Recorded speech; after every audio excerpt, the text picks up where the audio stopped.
Hello, Tanse, and welcome to APTN National News Weekend. I'm Daryl Stranger. Academics falsely claiming Indigenous heritage have become an issue at Canadian universities in recent years. Queen's University in Kingston commissioned a report saying it should be left up to Indigenous communities to determine who is legitimate and who is not. APTN's Fraser Needham has more. The report was done by Ottawa-based First Peoples Group and says the university should rely on local Indigenous communities when it comes to verification. Jan Hill is with Queen's University. The university understands that they're not in a position to say who is or who is not Indigenous. That's something that we'll be looking to the guidance of the Indigenous Oversight Council to help us, develop policies, procedures, any documentation requirements. All of those things are yet to be determined. University of Ottawa professor Veldon Coburn says the report is a step in the right direction, and institutions like Queen's should have never relied on self-declaration in the first place. In the academy here at the universities, nothing's really taken on our word. We have to prove ourselves at every turn, especially our credentials and in our academic rigor. So, yeah, it seemed to be a practice that had gone a little bit wayward over the last decade or so. Peter Stoichkov, president of the University of Saskatchewan, says his institution is also in the process of putting its own Indigenous verification policy in place. The move came after Professor Carrie Barassa resigned when questions surfaced about her indigeneity. We have known for quite a while that the unofficial practice of self-verification was inadequate and frankly disrespectful to Indigenous peoples as well. So we embarked on this process of developing a policy that went far beyond self-identification or self-verification.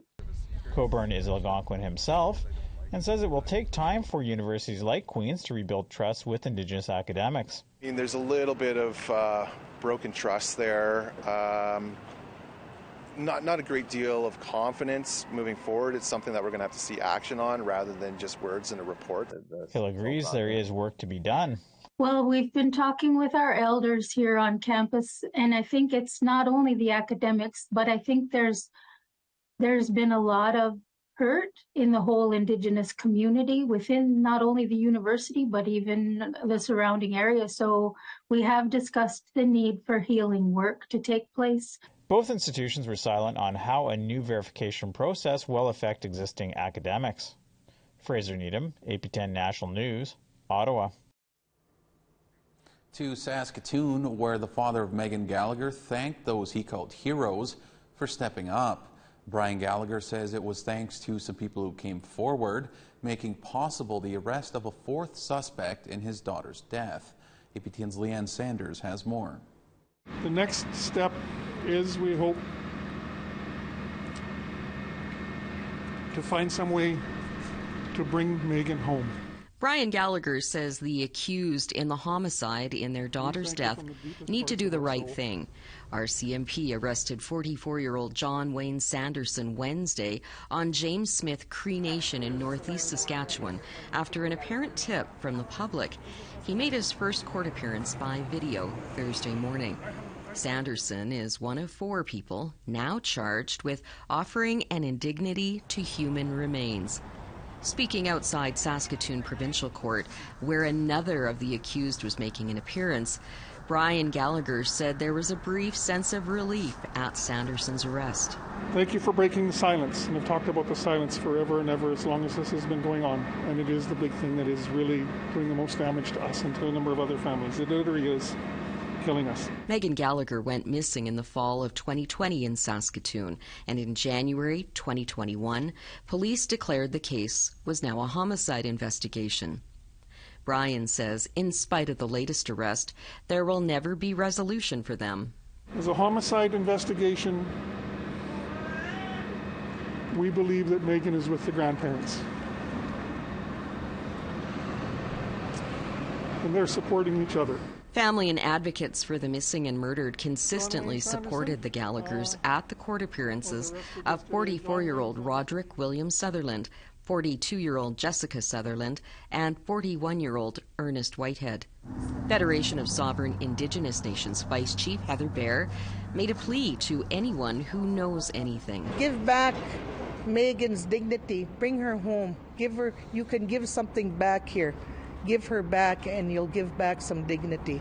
Bear says the violence against women has got to stop. Leanne Sanders, APTN National News, Saskatoon. The pomp and circumstance of the Pope's visit to Canada is over and done.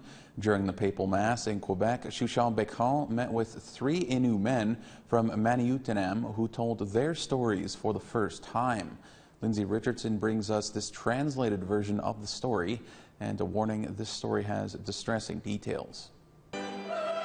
The energy was charged, with religious dignitaries and politicians making their way to St. Anne-de-Beaupré Basilica, pews packed with residential school survivors ready to receive the Pope's Holy Mass and apology. So many others were not ready.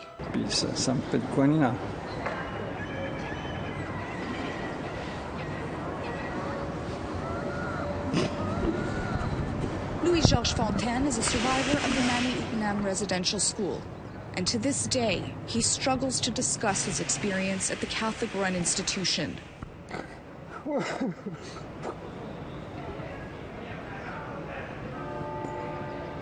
Fontaine and 2 of his childhood friends agreed to share their stories with APTN, despite being triggered by the scene at the papal mass. Ici, dans les archives des pensionnats, à l'ouverture du pensionnat de Manioutinam, entre autres, je vois le même scénario ici. Il y avait l'évêque en avant, il y avait les religieux, il y avait les fonctionnaires. C'est presque la même chose. Il y avait le pape, il y avait les évêques, il y avait les prêtres, et nous autres, on était en arrière. C'est la même chose.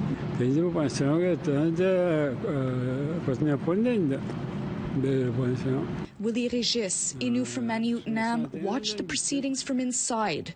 He says it was hard to be unmoved.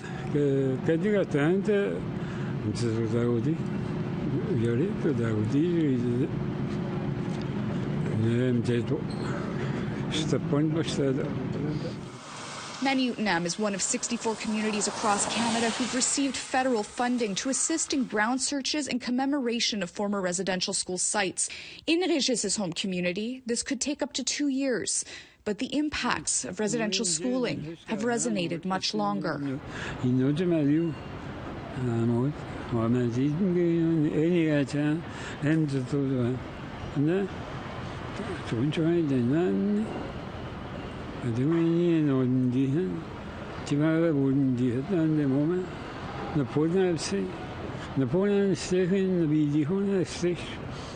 But silence is not uncommon. Réal Mackenzie, also from Manioutinam, says for years children lived in fear of speaking out.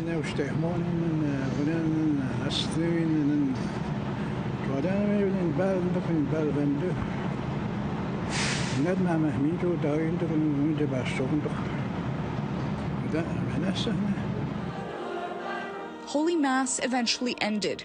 The Pope has returned to Rome. But for thousands of survivors, these men included, the healing work is just beginning.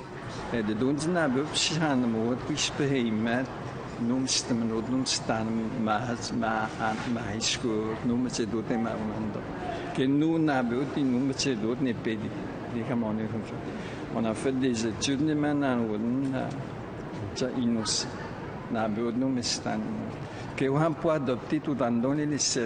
As a step in the reparations process, the Canadian Conference of Catholic Bishops has put up a $30 million healing fund to help communities establish resources. As a medicine man, Mackenzie has his own vision for men in his community.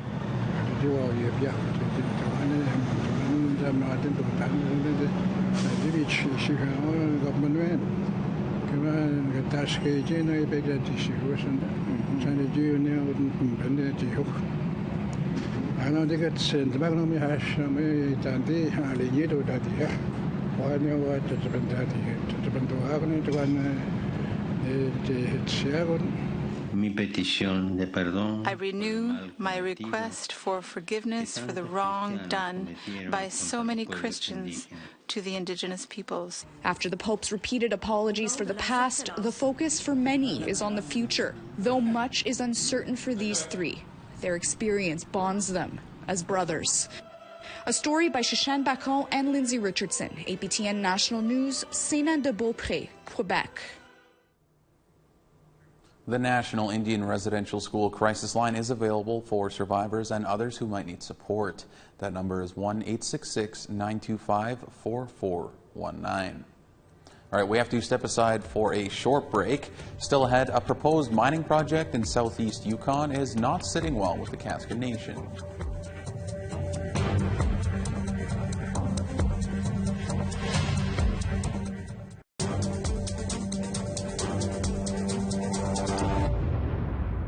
Welcome back. A proposed mining project in southeast Yukon is not sitting well with the Casca Nation. Among their many concerns, they fear it will have significant impacts on caribou. Despite their objections, the Yukon and federal governments have advanced the mine to the next stage. Now the Casca Nation is taking legal action because they feel they weren't meaningfully consulted. Here's Sarah Connors with that story. The Faro mine, which was a lead-zinc mine, was opened in 1969 and abandoned in 1998. Now, the federal government will have to pay an expected $2 billion to clean up the site. For decades, the Casca people in Yukon have been living with the mine's mess. Our rights have been impacted by those historic mining practices and the mining legacy left behind in our traditional territory. Ross River Dennet Council Chief Dylan Loblaw doesn't want to see a repeat of history. It's one reason why his First Nation is seeking a judicial review of BMC Minerals Kutsikaya mining project on behalf of the Casca Nation. We felt that the decision didn't consider the Casca's position on permitting the mine to go ahead. The copper, lead, and zinc project is 115 kilometers south of the community of Ross River. For years, the Casca have raised concerns about the potential social and environmental impacts of the mine, especially the effect it will have on the Fennelson caribou herd. On June 15th, the federal and Yukon governments released a decision document stating the project would be allowed to proceed to the permitting stage, subject to certain revised terms and conditions, including a caribou oversight committee. The decision to permit the mine to go ahead was a decision that we were surprised about. The lawsuit alleges on June 14th, the day before the decision, Ross River Dennet Council and Liard First Nation sent a detailed letter to the decision bodies emphasizing their strong opposition to a decision document. It claims in part the decision bodies failed to reasonably consult and accommodate Casca before issuing the decision approving the project. We felt that the decision bodies didn't fulfill their obligations, their constitutional obligations to meaningfully consult the Casca Nation. I guess it's a little disappointing. It's more a question. Alan Nixon is Vice President of External Affairs at BMC, which is listed as a respondent. While BMC isn't the main target of the lawsuit, he says the company is disheartened the Casca don't feel adequately consulted by the governments after 5 years of environmental assessments and consultation. After that length of time and all the effort that BMC has put in the communities and with the First Nations, the government-mandated process seems to be the issue now.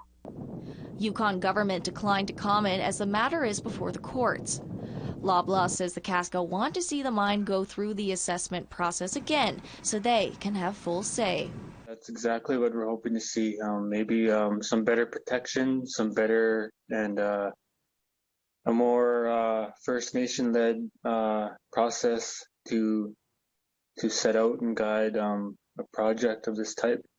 Sarah Connors, APTN National News, Whitehorse. An invasive beetle is eating away the black ash population in Quebec. The tree is vital for Abenaki, Mi'kmaq, and Mohawk peoples. for their traditional and cultural practices. But basket weavers and chiefs alike don't want the government to list the black ash as an endangered species. Amelia Fournier tells us why.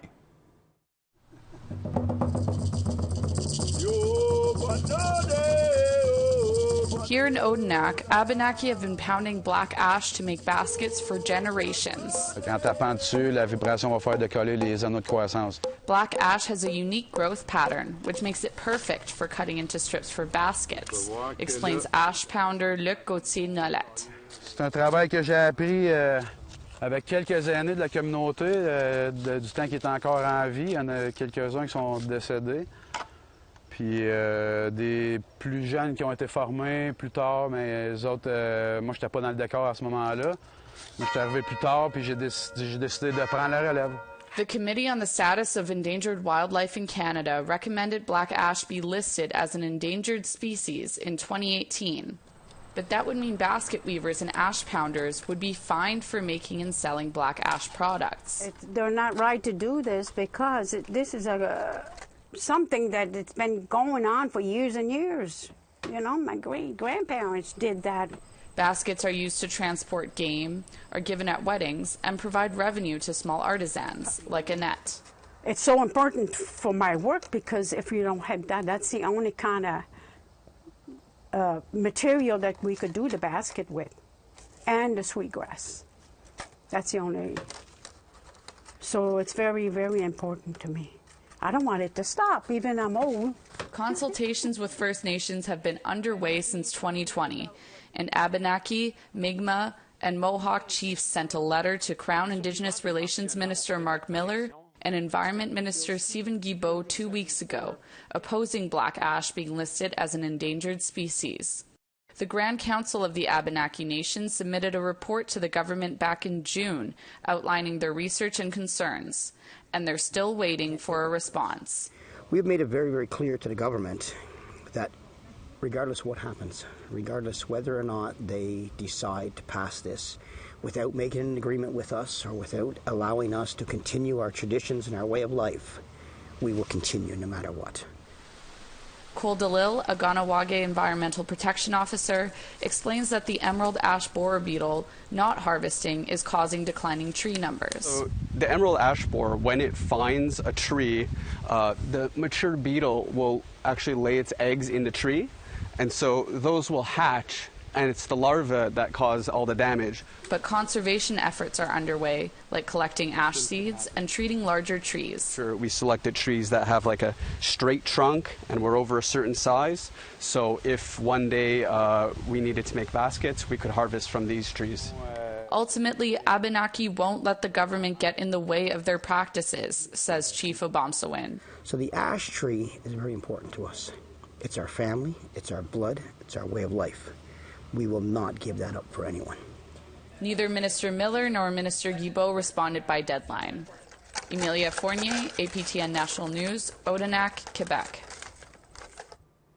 An Algonquin-led moose research project is currently underway. It came out of the efforts to protect the moose population in the traditional territory of the Barrier Lake First Nation in Quebec. But the intent is to include the opinions and knowledge of all Algonquin communities everywhere. Annette Francis caught up with the research group in an Ontario Algonquin First Nation. The other ones would say, stay away from shooting the cow for certain periods of years. Those are some ways of how... Shannon Chief has been a longtime protector of the moose population. It's amazing how much knowledge our people have. And when you combine everything that they have to share, what they observe of their territories, what are their struggles, we're all having the same struggle, the same concern for the moose and all that. We all want to do something to protect the moose population. 2 years ago, Chief stood on the front lines in her traditional territory of Barrier Lake in Quebec to prevent hunters from killing moose for sport and calling for a pause in sport hunting due to a decline in moose numbers. That happened in the spring of 2021, with an agreement reached with the Quebec government to freeze hunting in the La Vérendrye Wildlife Reserve in Quebec. The 2-year period is to be used to study the state of the moose population. We started in December last year, And then we had our first meeting back in April with just 4 committee members that I pulled in together, and then we just started working out a plan how this research will do, how it will benefit, also trying to take care of the traditional knowledge that we're going to every community. So she's come 5 hours south to the Algonquin community of Pikwakanagan in Ontario. Chief wants to hear from all Algonquin communities. On Thursday, she met about a dozen members of Pikwakanagan. That included Amber Hine, who believes this meeting is important work. Our land and our animals, they need our protection. And in today's Western society, there's so much extraction, so much take, and we used to live in a way that was very reciprocal, like, give and take. It wasn't just take, take, take. Jerry LaValle says he's noticed a decline in moose over the years. I would like to see the moose reach a state of where it would provide what it always did before for the Algonquin, and that was sustainability. Even though in the modern day world we do not actually need, but culturally it's necessary. But Clifford Maness isn't so sure. I think it's a matter of being in the right place at the right time. If I'm driving up the road and I see moose, he's usually gone for the next guy behind me. They don't see him. It's just, So how do you determine the numbers? According to Chief, the final report from this research will be complete by October. It will be used to extend the moratorium on moose sport hunting before it ends next year. Annette Francis, APTN National News, Pikwakanagan. Time for one final break. Still to come, a First Nation in Manitoba recently got their own radio station.